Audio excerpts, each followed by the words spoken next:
En décembre 2003, la vie d'Élodie Frégé bascule complètement lorsqu'elle remporte la 3e saison de la Star Academy.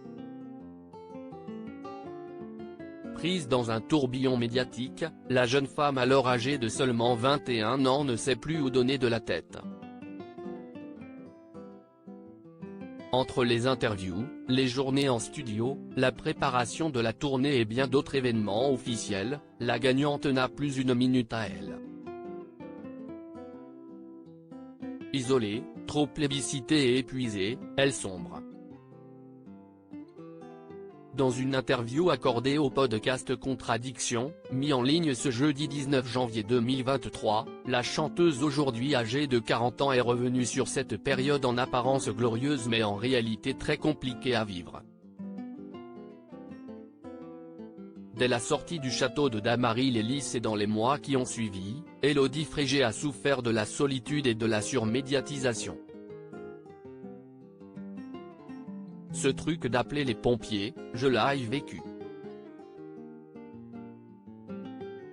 J'ai vécu ce truc d'être au bord, à l'agonie, de me dire, j'ai 22 ans, je suis toute seule chez moi, personne n'est libre, je vais crever et je ne peux même pas appeler ma mère parce que j'ai trop de pudeur.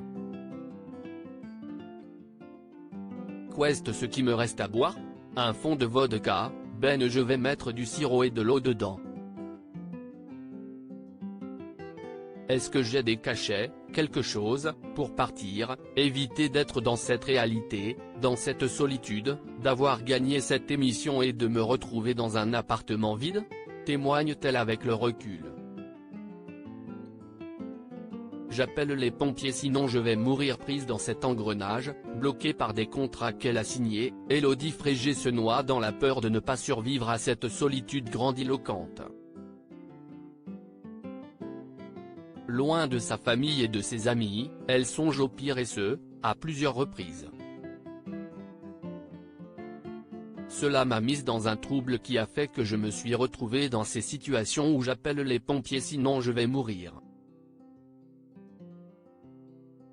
Je suis en tachycardie, j'ai eu envie de me foutre en l'air. Il y a vraiment eu des moments comme ça. A-t-elle conclu. Fort heureusement, depuis, l'eau a coulé sous les ponts. Aujourd'hui, Élodie Frégé est heureuse et épanouie aussi bien dans sa vie professionnelle que dans sa vie personnelle. En couple avec Grégory Nicolaïdi, elle ne compte cependant pas avoir d'enfant et assume totalement ce choix.